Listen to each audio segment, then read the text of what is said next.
Hello दोस्तों, आज मैं आपके लिए पिकासो पब्लिकेशन का ग्रामीण विकास की योजनाओं से संबंधित ऑब्जेक्टिव लेके आ गई हूँ, जिससे आपके लास्ट 15 दिन में आप चेक कर लेंगे अपने आप को कि आपका प्रिपरेशन कितना अच्छा हुआ है। तो चलिए स्टार्ट करते हैं। देखो, पहला है अटल समरसता भवन योजना। इस योजना के बारे में हम लोग समझ लेते हैं। अटल समरसता भवन योजना, जैसे नाम से इसके क्लियर है, भवन, इसमें भवन बनाया जाएगा। और समरसता मतलब कि क्या होगा कि मिलजुल के रहना ही समरसता होता है। इसका मतलब कि गांव में एक भवन बनाया जाएगा जो सार्वजनिक भवन होगा, और जिसमें कोई भी फंक्शन प्रोग्राम वगैरह गांव के जो होते हैं उसमें उस भवन में किया जाएगा। ठीक है, तो चलिए इससे रिलेटेड क्वेश्चन देख लेते हैं। अटल समरसता भवन योजना का उद्देश्य क्या है? ठीक है, तो सामाजिक कार्य के लिए भवन उपलब्ध कराना, ऑप्शन ए। दूसरा है अटल आवास का निर्माण करना। तीसरा है सामूहिक मतभेद को दूर करना। और चौथा ऑप्शन है इनमें से कोई नहीं। तो हमारा आंसर हो जाएगा ऑप्शन ए, सामाजिक कार्य के लिए भवन उपलब्ध कराना अटल समरसता भवन योजना का उद्देश्य है। दूसरा क्वेश्चन है हमारा, अटल समरसता भवन का निर्माण कितने आबादी वाले ग्राम पंचायत में किया जाएगा? तो ऑप्शन ए है 2000 से अधिक आबादी वाले, ऑप्शन बी है 3000 से अधिक आबादी वाले, ऑप्शन सी है 2500 से अधिक आबादी वाले, और ऑप्शन 4 है 4000 से अधिक आबादी वाले। तो इसमें अगर जहाँ जिस ग्राम पंचायत की आबादी 3000 से अधिक है, वहाँ पे अटल समरसता भवन का निर्माण किया जाएगा। ऑप्शन बी इसका सही आंसर हो जाएगा। नेक्स्ट क्वेश्चन है, नवंबर 2023 तक कुल कितने अटल समरसता भवन योजना का निर्माण किया जा चुका है? कितने अटल समरसता भवन निर्माण किए जा चुके हैं? तो ऑप्शन ए हो जाएगा 200, ऑप्शन बी है 150, या फिर ऑप्शन सी है 101, और ऑप्शन डी है 132। तो हमारा ऑप्शन सी हो जाएगा 101 अटल समरसता भवन का निर्माण अभी तक किया जा चुका है। अब उसके बाद में हम नेक्स्ट योजना देखते हैं, मुख्यमंत्री आंतरिक गली विद्युतीकरण योजना। इसके नाम से क्लियर है, आंतरिक गली, अब मतलब कि जो गली वगैरह होते हैं उसमें विद्युतीकरण करने के लिए ये योजना लाई गई है, मुख्यमंत्री आंतरिक गली विद्युतीकरण योजना। ठीक है, तो चलिए इसका पहला ऑब्जेक्टिव देखते हैं। मुख्यमंत्री आंतरिक गली विद्युतीकरण योजना प्रारंभ हुआ है, कब से प्रारंभ हुआ है? तो 2014-15 से, ऑप्शन ए, या फिर 2015-16 से, तीसरा ऑप्शन है 2016-17 से, और चौथा ऑप्शन है 2017-18 से। तो मुख्यमंत्री आंतरिक गली विद्युतीकरण योजना प्रारंभ हुआ है 2014-15 से, ये प्रारंभ हुआ है।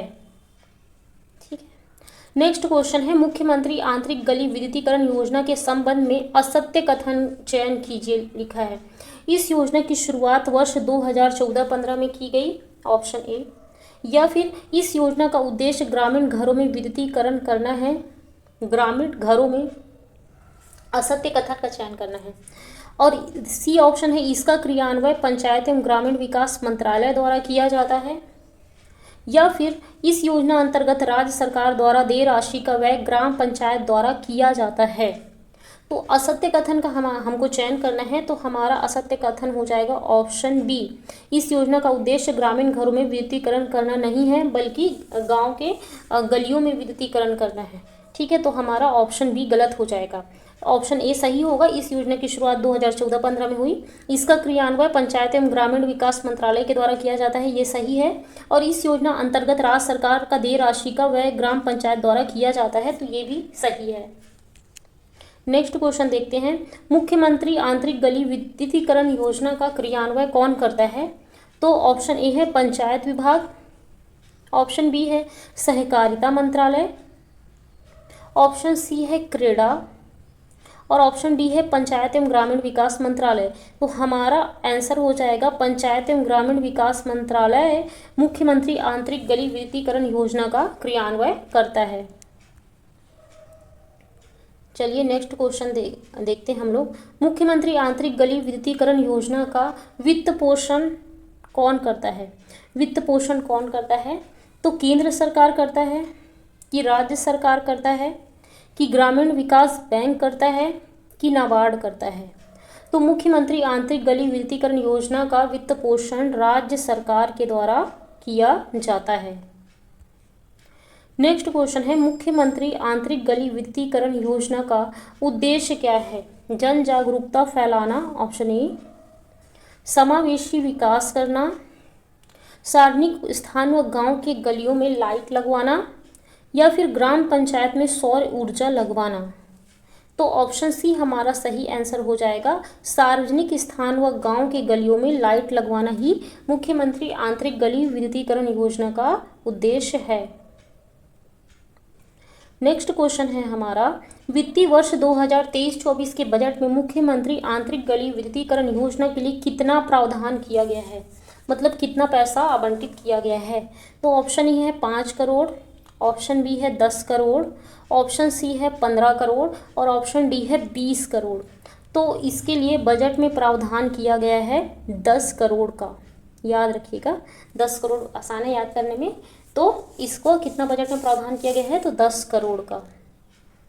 योजना है, नेक्स्ट योजना है पंचायत विकास निधि। ये पंचायत विकास निधि जो है पंचायतों के विकास के लिए कार्य करती है और अध्यक्ष, उपाध्यक्ष और सदस्यों को जनपद पंचायत स्तर पे, जिला पंचायत स्तर में कुछ पैसे आवंटित करती है। तो उससे रिलेटेड ये योजना है। तो पहला क्वेश्चन है, जिला पंचायत विकास निधि योजना की शुरुआत कब हुआ था।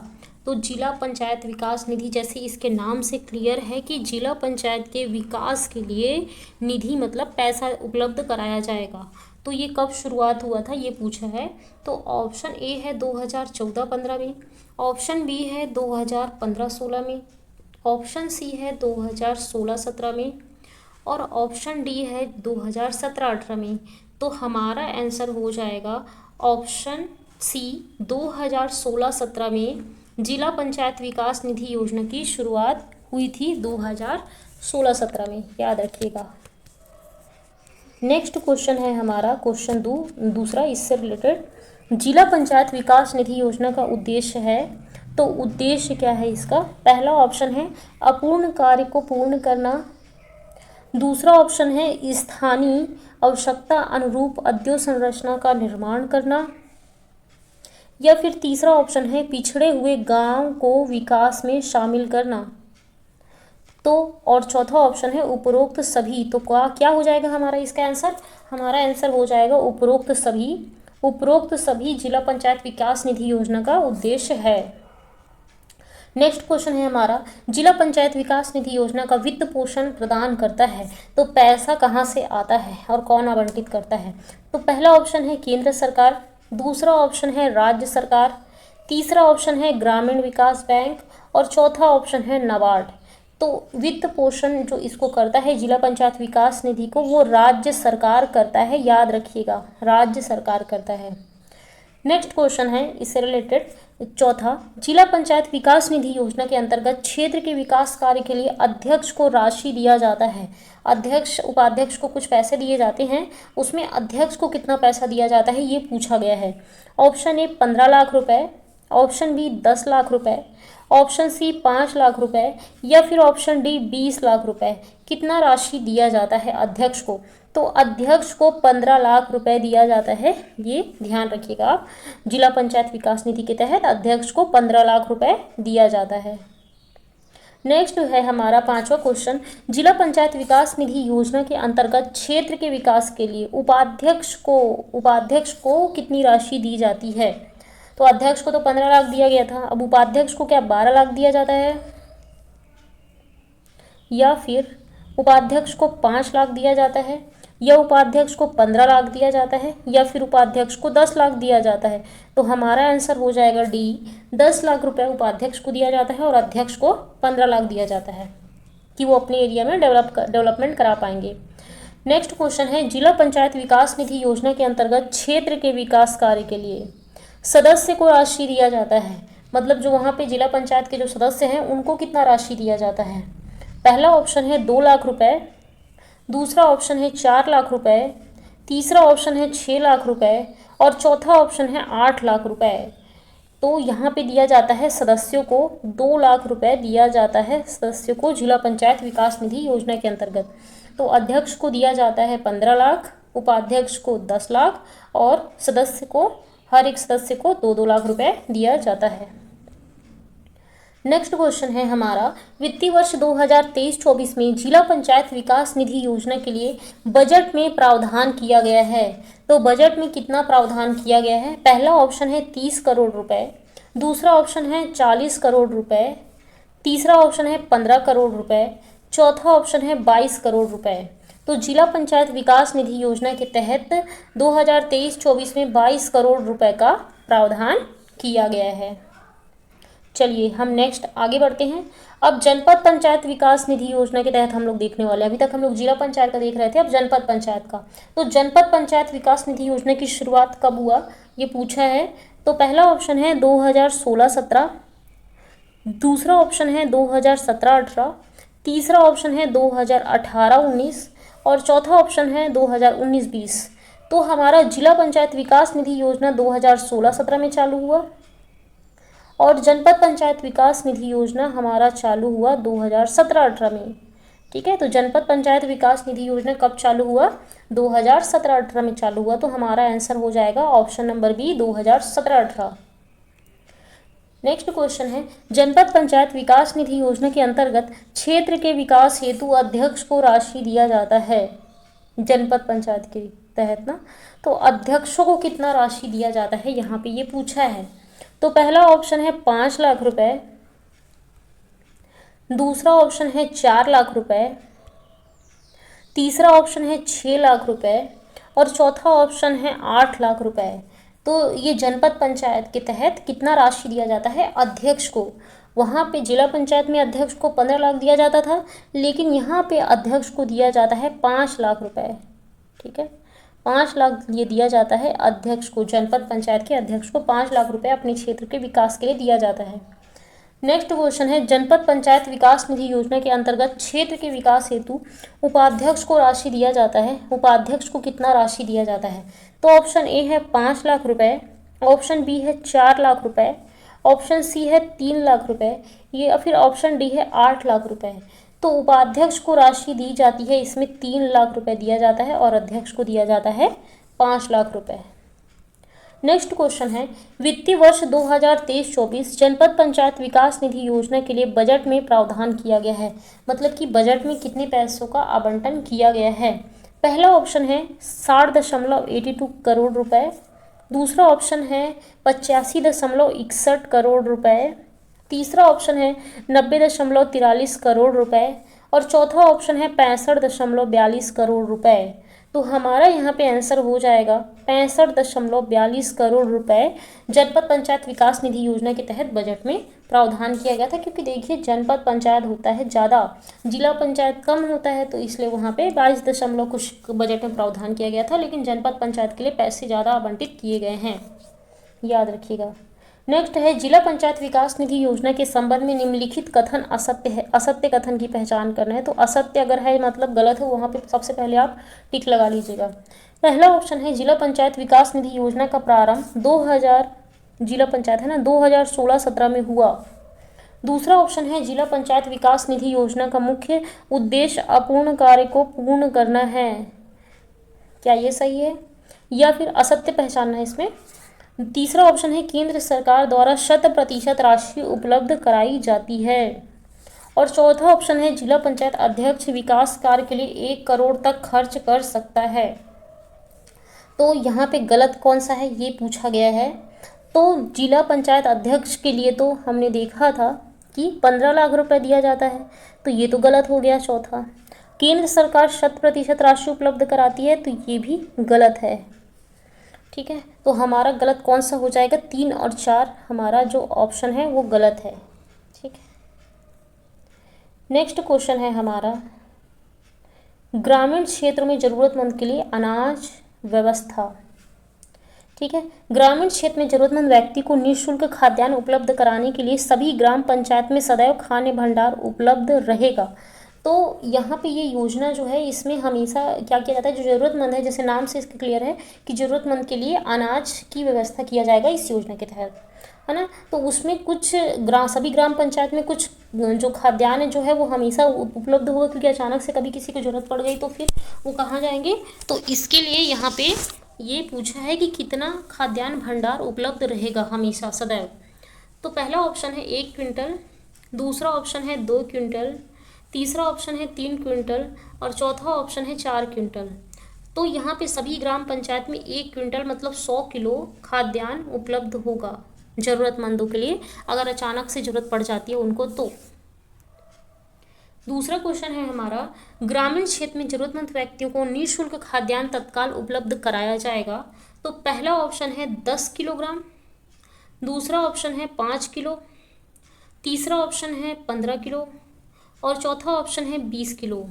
तो निःशुल्क खाद्यान्न तत्काल उपलब्ध कराया जाएगा, 5 किलो उपलब्ध कराया जाएगा। कितना? 5 किलो उपलब्ध कराया जाएगा जिसको जरूरत है उसको।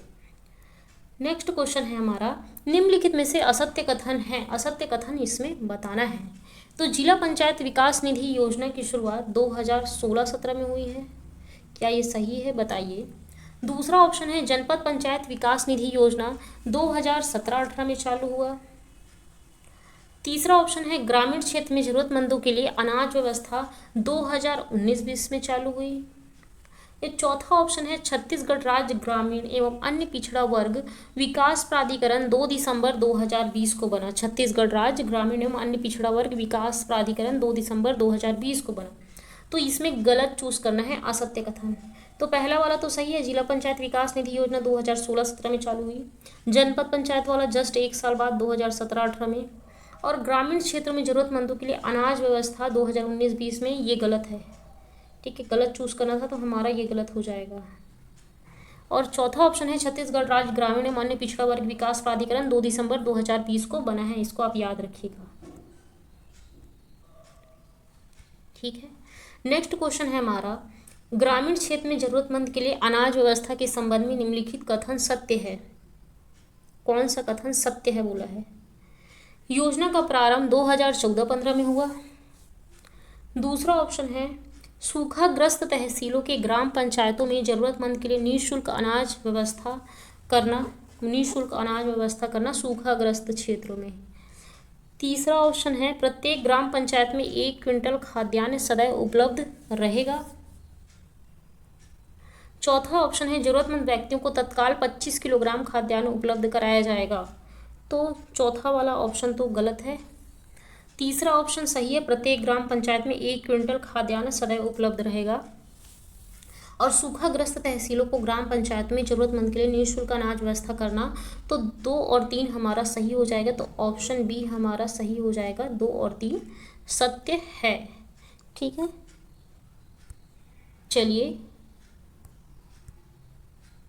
अब हमारा नेक्स्ट क्वेश्चन है स्वामी आत्मानंद वाचनालय। नेक्स्ट योजना है हमारी स्वामी आत्मानंद वाचनालय। स्वामी आत्मानंद वाचनालय का उद्देश्य क्या है? तो ग्रामीण क्षेत्र में जागरूकता पैदा करना या शासकीय सेवाओं की उचित जानकारी ग्राम पंचायत तक पहुंचाना। तीसरा ऑप्शन है शिक्षा के प्रति व्यापक प्रचार प्रसार हो। और चौथा ऑप्शन है ग्रामीण क्षेत्र के लोगों में पढ़ने लिखने की रुचि बढ़े। ठीक है, तो ये स्वामी आत्मानंद वाचनालय का ये सभी उद्देश्य है। ग्रामीण क्षेत्र में जागरूकता पैदा करना, शासकीय सेवाओं की उचित जानकारी ग्राम पंचायत तक पहुंचाना, शिक्षा के प्रति व्यापक प्रचार प्रसार हो और ग्रामीण क्षेत्र में लोगों में पढ़ने लिखने की रुचि बढ़े। नेक्स्ट क्वेश्चन है हमारा स्वामी आत्मानंद वाचनालय के संचालन के लिए कि वर्ष में कितना पैसा खर्च किया जाता है? तो पहला ऑप्शन है 10,000 रुपये, दूसरा ऑप्शन है 15,000 रुपये, तीसरा ऑप्शन है 5,000 रुपये और चौथा ऑप्शन है 20,000 रुपये। तो इसके संचालन के लिए गांव में पूरा संचालन वगैरह के लिए और प्लस में एडवर्टाइजमेंट के लिए 5,000 रुपये ख़त्म किए जाते हैं। एक गांव में 5,000 रुपये ख़त्म किए जाते हैं। नेक्स्ट है हमारा नेक्स्ट योजना है छत्तीसगढ़ राज्य ग्रामीण एवं अन्य पिछड़ा वर्ग क्षेत्र विकास प्राधिकरण। जैसे इसके नाम से क्लियर है कि ये अन्य पिछड़ा वर्ग के विकास के लिए ये लाया गया है ना ये योजना। तो छत्तीसगढ़ राज्य ग्रामीण एवं अन्य पिछड़ा वर्ग क्षेत्र विकास प्राधिकरण का गठन कब किया गया था? पहला ऑप्शन है 2012 में किया गया था, दूसरा ऑप्शन है 2013 में किया गया था, तीसरा ऑप्शन है 2014 में किया गया था और चौथा ऑप्शन है 2011 में किया गया था। तो हमारा आंसर हो जाएगा ऑप्शन नंबर ए, 2012 में छत्तीसगढ़ राज्य ग्रामीण एवं अन्य पिछड़ा वर्ग क्षेत्र विकास प्राधिकरण का गठन किया गया था। क्वेश्चन नंबर 2 है छत्तीसगढ़ राज्य ग्रामीण एवं अन्य पिछड़ा वर्ग क्षेत्र विकास प्राधिकरण निम्नलिखित कार्य करेगा। क्या क्या कार्य करेगा? पहला ऑप्शन है स्वास्थ्य सेवा पोषण, सामुदायिक व व्यक्तिगत विकास करेगा। दूसरा ऑप्शन है पेयजल स्वच्छता व जल संरक्षण का कार्य करेगा। तीसरा ऑप्शन है जैविक खाद्य उत्पादन को बढ़ावा देगा, ठीक है, या फिर शिक्षा का उचित प्रबंध करेगा, या फिर नेक्स्ट ऑप्शन है उपरोक्त सभी। तो छत्तीसगढ़ राज्य ग्रामीण एवं अन्य पिछड़ा वर्ग क्षेत्र विकास प्राधिकरण क्या करेगा? स्वास्थ्य सेवा पोषण भी देगा, पेयजल स्वच्छता जल संरक्षण भी करेगा किसी ग्राम में, जैविक खाद्य उत्पादन को बढ़ावा देगा, साथ ही साथ शिक्षा का उचित प्रबंध भी करेगा। तो हमारा ऑप्शन ई हो जाएगा उपरोक्त सभी। नेक्स्ट क्वेश्चन है, वित्तीय वर्ष 2023-24 में छत्तीसगढ़ राज्य ग्रामीण एवं अन्य पिछड़ा वर्ग क्षेत्र विकास प्राधिकरण के लिए स्वीकृत कार्य कितने हैं? तो स्वीकृत कार्य option number A 1202, option number B 1760, option number C 1361, option number D 1963। तो कितना स्वीकृत कार्य है? इसमें स्वीकृत कार्य है 2023-24 के लिए 1202 कार्य हैं। कितने हैं? 1202 कार्य स्वीकृत किए गए हैं पिछड़ा वर्ग क्षेत्र विकास प्राधिकरण के लिए। नेक्स्ट क्वेश्चन है क्वेश्चन नंबर 4, वित्तीय वर्ष 2023-24 में छत्तीसगढ़ राज्य ग्रामीण एवं अन्य पिछड़ा वर्ग क्षेत्र विकास प्राधिकरण के लिए स्वीकृत राशि कितनी है? कितनी राशि स्वीकृत की गई है? तो हमारा ऑप्शन नंबर ए है 76.69 करोड़ रुपए, या फिर 75.60 करोड़ रुपए, या फिर ऑप्शन नंबर सी है 60.73 करोड़ रुपए, या फिर ऑप्शन नंबर डी है 65.82 करोड़ रुपए।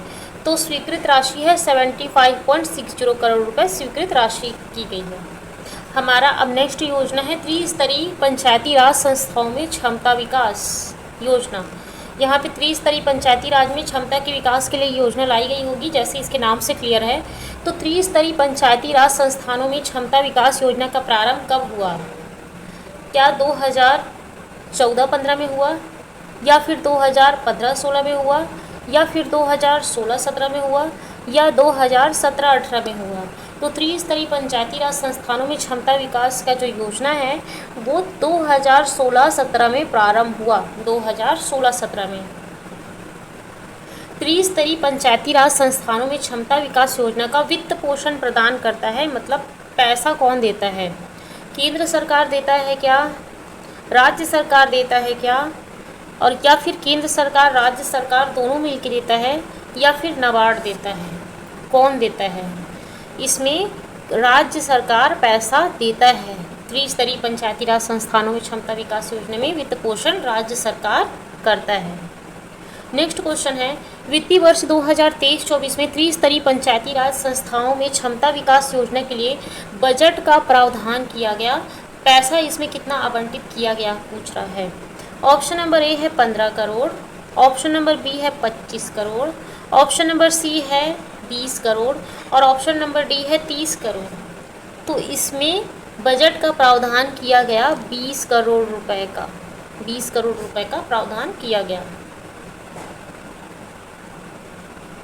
हमारा नेक्स्ट योजना है ग्रामीण संपर्क प्रशिक्षण अनुसंधान केंद्र।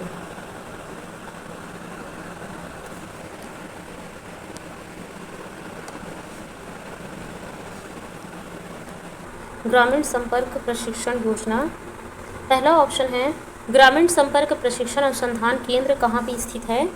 तो ऑप्शन ए बिलासपुर में है, ऑप्शन नंबर बी नया रायपुर में है, ऑप्शन नंबर सी जगदलपुर में है, और ऑप्शन डी जशपुर में है। तो कहाँ पे है ग्रामीण संपर्क प्रशिक्षण अनुसंधान केंद्र? तो नया रायपुर में है। कहाँ पे है? नया रायपुर में है। नेक्स्ट है दूसरा, ग्रामीण संपर्क प्रशिक्षण अनुसंधान केंद्र कितने राज्य में संचालित है? तो कितने राज्य में संचालित है? ऑप्शन नंबर ए 10 राज्य में, ऑप्शन नंबर बी 5 राज्य में, ऑप्शन नंबर सी 11 राज्य में, और ऑप्शन नंबर डी 16 राज्य में। तो ये 5 राज्य में संचालित है ग्रामीण संपर्क प्रशिक्षण अनुसंधान केंद्र। 5 राज्य में ये स्थापित है। नेक्स्ट हमारा क्वेश्चन है, ग्रामीण संपर्क प्रशिक्षण अनुसंधान केंद्र को वित्तीय सहायता कौन प्रदान करता है? कौन वित्तीय सहायता प्रदान करता है? तो पहला ऑप्शन है IMF इंटरनेशनल मॉनेटरी फंड, दूसरा ऑप्शन है विश्व बैंक वर्ल्ड बैंक, तीसरा ऑप्शन है नाबार्ड, और चौथा ऑप्शन है एशियन डेवलपमेंट बैंक, या फिर इसको ADB कहते हैं। तो इसको वित्तीय सहायता प्रदान करता है Asian development bank ADB। Next हमारा योजना है सामाजिक सहायता योजना। इससे रिलेटेड मैं कुछ आपको योजनाएं पढ़ा चुकी हूँ। तो सबसे पहला योजना है इसमें सामाजिक सुरक्षा पेंशन योजना। सामाजिक सुरक्षा पेंशन योजना के संबंध में असत्य कथन का चयन करना है। तो कौन सा कथन गलत है? पहला ऑप्शन है गरीबी रेखा से ऊपर जीवन यापन करने वाले निःशक्त व्यक्तियों तथा बौने व्यक्तियों को आर्थिक सहायता प्रदान करना क्या इसका लक्ष्य है? देखो यहाँ पे ऊपर बोला है और गरीबी रेखा के ऊपर नहीं, गरीबी रेखा से नीचे जीवन यापन करने वाले लोगों को आर्थिक सहायता प्रदान करना है। तो ऑप्शन नंबर ए तो गलत हो गया। दूसरा ऑप्शन है इस योजना के तहत 500 रुपये प्रतिमाह पेंशन दिया जाता है, ये सही है। ऑप्शन नंबर सी वर्ष 2023-24 में इस योजना के तहत 4.32 लाख हितग्राही लाभान्वित हुए हैं, ये भी सही है। और इस योजना के अंतर्गत 18 वर्ष या उससे अधिक आयु के सामान्य निःशक्त बच्चे पात्र होंगे, तो ये भी ऑप्शन सही है। गलत कौन सा हो जाएगा? ऑप्शन नंबर एक गलत था, क्योंकि वो गरीबी रेखा से ऊपर जीवन यापन करने वाले को पात्र होंगे ऐसा बोल दिया था, जो कि गलत है। नेक्स्ट क्वेश्चन है सामाजिक सुरक्षा पेंशन योजना का वित्त पोषण दिया जाता है, मतलब पैसा कौन देता है? पहला ऑप्शन है केंद्र सरकार देता है, दूसरा ऑप्शन है राज्य सरकार देता है, तीसरा ऑप्शन है नाबार्ड देता है और चौथा ऑप्शन है विश्व बैंक देता है। तो इसको पैसा देता है राज्य सरकार, ठीक है, राज्य सरकार वित्त पोषण देता है। नेक्स्ट क्वेश्चन है तीसरा, सामाजिक सुरक्षा पेंशन योजना के संबंध में निम्नलिखित कथन असत्य है। असत्य, गलत कथन पूछा है यहाँ पे। पहला ऑप्शन है गरीबी रेखा से नीचे जीवन यापन करने वाले निःशक्त व्यक्ति को आर्थिक सहायता प्रदान करना, क्या ये इसका लक्ष्य है? असत्य पूछा है यहाँ पे और यहाँ पे नीचे बोला है ये, ठीक है। उसके बाद दूसरा ऑप्शन है 18 वर्ष से अधिक आयु के सामान्य निःशक्त व्यक्तियों को सहायता प्रदान करना, या फिर तीसरा ऑप्शन है 500 रुपये प्रतिमाह आर्थिक सहायता प्रदान करना, या फिर चौथा ऑप्शन है यह केंद्र सरकार द्वारा संचालित योजना है। तो यहाँ पे यही गलत हो जाता है, ये केंद्र सरकार के द्वारा संचालित योजना नहीं है, ये राज्य सरकार के द्वारा संचालित योजना है। नेक्स्ट हमारा योजना है सामाजिक सुरक्षा पेंशन योजना में हितग्राहियों को प्रतिमाह पेंशन कितना मिलता है? तो पहला ऑप्शन है 250 रुपये, दूसरा ऑप्शन है 350 रुपये, तीसरा ऑप्शन है 450 रुपये, या फिर चौथा ऑप्शन है 500 रुपये प्रतिमाह। तो इसके तहत 500 रुपये प्रतिमाह मिलता है। नेक्स्ट है हमारा योजना सुखद सहारा योजना, ये इसी के तहत है, सामाजिक सुरक्षा पेंशन योजना के तहत ही सुखद सहारा योजना है। इसका पहला क्वेश्चन है सुखद सहारा योजना में हितग्राहियों को प्रतिमाह पेंशन कितना मिलता है? तो ऑप्शन नंबर ए है 250 रुपये प्रतिमाह, दूसरा ऑप्शन है 450 रुपये प्रतिमाह, तीसरा ऑप्शन है 500 रुपये प्रतिमाह और चौथा ऑप्शन है 350 रुपये प्रतिमाह। तो सुखद सहारा योजना के तहत हितग्राहियों को 500 रुपये प्रतिमाह मिलता है। मैक्सिमम पेंशन में 500 रुपये प्रतिमाह ही मिलते हैं। हमारा नेक्स्ट पेंशन योजना है इंदिरा गांधी राष्ट्रीय वृद्धावस्था पेंशन योजना, मतलब ये वृद्ध लोगों के लिए लाया गया है। पहला क्वेश्चन है इससे रिलेटेड और ये भी मैं आपको पढ़ा चुकी हूँ। तो इंदिरा गांधी राष्ट्रीय वृद्धावस्था पेंशन योजना प्रारंभ किया गया था, कब प्रारंभ किया गया था? पहला ऑप्शन है 15 अगस्त 1985 को, दूसरा ऑप्शन है 15 अगस्त 1995 को, तीसरा ऑप्शन है 15 अगस्त 1988 को, चौथा ऑप्शन है 15 अगस्त 1992 को। तो ये प्रारंभ किया गया था 15 अगस्त 1995 को प्रारंभ किया गया था इंदिरा गांधी राष्ट्रीय वृद्धावस्था पेंशन योजना। नेक्स्ट क्वेश्चन नंबर 2 है इंदिरा गांधी राष्ट्रीय वृद्धावस्था पेंशन योजना छत्तीसगढ़ राज्य में कब लागू हुआ? तो छत्तीसगढ़ राज्य में लागू होने का डेट पूछ रहा है। पहला ऑप्शन है 1 अक्टूबर 1995, दूसरा ऑप्शन है 12 नवंबर 1995, तीसरा ऑप्शन है 15 अगस्त 1995 और चौथा ऑप्शन है 12 जनवरी 1995। तो 1 अक्टूबर 1995 को ये छत्तीसगढ़ में लागू हुआ वृद्धावस्था पेंशन योजना। नेक्स्ट क्वेश्चन है हमारा इंदिरा गांधी राष्ट्रीय वृद्धावस्था पेंशन योजना का नाम परिवर्तन कब किया गया था? नाम परिवर्तन कब किया गया? पहला ऑप्शन है 15 अगस्त 1995, दूसरा ऑप्शन है 19 अगस्त 1985, तीसरा ऑप्शन है 15 अगस्त 1988 और चौथा ऑप्शन है 19 नवंबर 2007। तो 19 नवंबर को इंदिरा गांधी जी का जन्म दिवस होता है, तो 19 नवंबर 2007 को ही इसका नाम परिवर्तित किया गया। इंदिरा गांधी राष्ट्रीय वृद्धावस्था पेंशन योजना का नाम बदलकर किया गया है, क्या नाम किया गया? तो पहला ऑप्शन है राजीव पेंशन योजना किया गया क्या, कि या फिर राष्ट्रीय वृद्धावस्था पेंशन किया गया, या सामाजिक सुरक्षा पेंशन किया गया, या राष्ट्रीय परिवार सहायता योजना किया गया। तो इसका नाम बदल के राष्ट्रीय वृद्धावस्था पेंशन योजना किया गया, इंदिरा गांधी राष्ट्रीय वृद्धावस्था पेंशन का नाम बदलकर। नेक्स्ट क्वेश्चन 5 है हमारा 60 से 79 आयु को राष्ट्रीय वृद्धावस्था पेंशन योजना में हितग्राहियों को कितना पेंशन मिलता है? तो पहला ऑप्शन है 100 रुपये प्रति माह, दूसरा ऑप्शन है 200 रुपये प्रति माह, तीसरा ऑप्शन है 300 रुपये प्रति माह, या चौथा ऑप्शन है 500 रुपये प्रति माह। तो 500 रुपये प्रति माह वृद्धावस्था पेंशन योजना में हितग्राहियों को पेंशन मिलता है। नेक्स्ट क्वेश्चन है छठवा, 80 वर्ष या अधिक आयु वर्ग को वृद्धावस्था पेंशन योजना में हितग्राहियों को पेंशन कितना मिलता है? पहला ऑप्शन है 300 रुपये, दूसरा ऑप्शन है 400 रुपये, तीसरा ऑप्शन है 650 रुपये और चौथा ऑप्शन है 500 रुपये। तो 80 वर्ष से अगर अधिक आयु वर्ग है तो उनको 650 रुपये दिया जाता है, तो 150 एक्स्ट्रा दिया जाता है। उसमें सेंट्रल गवर्नमेंट 500 रुपये देती है और स्टेट गवर्नमेंट जो है वो 150 रुपये देती है 80 वर्ष से अधिक आयु वर्ग को। इंदिरा गांधी राष्ट्रीय वृद्धावस्था पेंशन योजना में हितग्राहियों को प्रति माह पेंशन कितना दिया जाता है? 200 रुपये प्रति माह, या फिर 300 या 400 या 500? तो 500 रुपये प्रति माह दिया जाता है। नेक्स्ट क्वेश्चन है, इंदिरा गांधी राष्ट्रीय वृद्धावस्था पेंशन योजना में केंद्र राज्य वित्त पोषण कितना है? पहला ऑप्शन है 250/250, दूसरा ऑप्शन है 300/200, तीसरा ऑप्शन है 200/300 और चौथा ऑप्शन है 350/150। तो 300/200 दिया जाता है, मतलब सेंट्रल गवर्नमेंट 300 और स्टेट गवर्नमेंट 200। निम्नलिखित कथन असत्य है। इंदिरा गांधी राष्ट्रीय वृद्धावस्था पेंशन योजना 1 अक्टूबर 1987 को चालू हुआ। दूसरा ऑप्शन है इंदिरा गांधी राष्ट्रीय विकलांग पेंशन योजना फरवरी 2009 में चालू हुआ, या फिर इंदिरा गांधी राष्ट्रीय विधवा पेंशन योजना फरवरी 2009 में चालू हुआ। मुख्यमंत्री पेंशन योजना वर्ष 2018 में चालू हुआ। तो कौन सा गलत है बोला है? तो इंदिरा गांधी राष्ट्रीय वृद्धावस्था पेंशन योजना 1 अक्टूबर 1995 को आया है, हम ऊपर ही पढ़े हैं, तो पहला वाला गलत हो जाएगा। दूसरा वाला है इंदिरा गांधी राष्ट्रीय विकलांग पेंशन योजना फरवरी 2009 में आया, इंदिरा गांधी राष्ट्रीय विधवा पेंशन योजना फरवरी 2009 में आया और मुख्यमंत्री पेंशन योजना वर्ष 2018 में आया। ये तीनों सही हैं। अब हम लोग नेक्स्ट योजना है इंदिरा गांधी राष्ट्रीय विकलांग पेंशन योजना। तो इंदिरा गांधी राष्ट्रीय विकलांग पेंशन योजना प्रारंभ कब किया गया था? पहला ऑप्शन है मार्च 2008 में, दूसरा ऑप्शन है फरवरी 2009 में, तीसरा ऑप्शन है अप्रैल 2008 में और चौथा ऑप्शन है अप्रैल 2009 में। तो ये चालू किया गया था फरवरी 2009 में। ये विकलांग के लिए है, ठीक है, जैसे नाम से क्लियर है उसी तरीके से ये विकलांगों के लिए है। नेक्स्ट हमारा है प्रधानमंत्री सुरक्षा बीमा योजना। प्रधानमंत्री सुरक्षा बीमा योजना का शुरुआत कब हुआ? सुरक्षा बीमा योजना का शुरुआत कब हुआ? तो 11 मई 2018 को, 15 मई 2016 को, 9 मई 2015 को और या फिर 15 अगस्त 2017 को। तो सुरक्षा बीमा योजना जो है इसकी शुरुआत हुई 9 मई 2015 को और प्रधानमंत्री जीवन ज्योति योजना जस्ट 1 साल पहले आई थी। ये आई थी 9 मई 2014 को, ठीक है, 2014 को आई थी। इसमें क्या है, दोनों में डिफरेंस क्या है? दोनों में ही 2 लाख रुपए मिलता है मृत्यु होने पर, और अगर हैंडीकैप्ट हो गया तो 1 लाख रुपए मिलता है। सेम है राशि, बट इसमें जो है इसमें ज़्यादा कटता है प्रधानमंत्री जीवन ज्योति योजना में और इसमें कम कटता है। तो इसका रीज़न क्या है? इसमें जो है प्रधानमंत्री सुरक्षा बीमा योजना में अगर दुर्घटना से मृत्यु हुई तभी इसमें पैसा मिलता है और इसमें अगर सामान्य मृत्यु भी हो गई तब भी इसमें पैसा मिलता है। दोनों में ये डिफरेंस है। चलिए अब इसका आगे नेक्स्ट क्वेश्चन देखते हैं। प्रधानमंत्री सुरक्षा बीमा योजना के वर्तमान प्रीमियम राशि कितनी है? तो वर्तमान प्रीमियम राशि क्या 20 रुपये है या फिर 25 रुपये है या 45 रुपये है या 100 रुपये है? तो 20 रुपये प्रतिवर्ष लिया जाता है सुरक्षा बीमा योजना के तहत। प्रधानमंत्री सुरक्षा बीमा योजना में आकस्मिक मृत्यु होने पर बीमा राशि कितना दिया जाता है?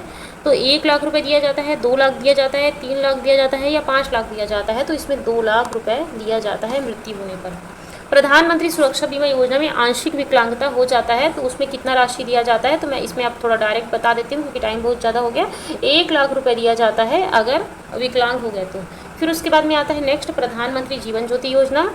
ये चालू हुआ था 9 मई 2014 को चालू हुआ था। प्रधानमंत्री जीवन ज्योति योजना के लिए पात्रता क्या है? तो उसमें 60 वर्ष से अधिक आयु वर्ग के लोग थे और इसमें 18 से 50 आयु वर्ग के लोग हैं। मतलब वो जो है वो 60 वर्ष तक के लिए था और यहाँ पे 50 आयु वर्ग के लिए है। प्रधानमंत्री जीवन ज्योति योजना में हितग्राहियों की मृत्यु होने पर मुआवजा दिया जाएगा। जीवन ज्योति योजना में तो मृत्यु होने पर मुआवजा दिया जाएगा, इसमें 2 लाख रुपए दिया जाता है। प्रधानमंत्री जीवन ज्योति योजना की वर्तमान प्रीमियम राशि कितनी है? तो 436 रुपये लिया जाता है हर साल। मतलब 1 साल में 436 रुपये बैंक अकाउंट से डिडक्ट कर लिया जाता है। ठीक है, तो चलिए आज का वीडियो यहीं पे ख़त्म करते हैं। ठीक है, बाय बाय। अगर वीडियो अच्छा लगे तो लाइक शेयर एंड सब्सक्राइब जरूर कीजिएगा और नए व्यूअर हैं तो सब्सक्राइब और बेल आइकन प्रेस कर दीजिएगा, जिससे आपको नोटिफिकेशन मिलते रहे। तो अब मैं आपको कल मिलती हूँ नई योजना के साथ में, मतलब आगे की पूरी योजना मैं साथ में पूरा लाइन से पढ़ाने वाली हूँ। तो बाय बाय।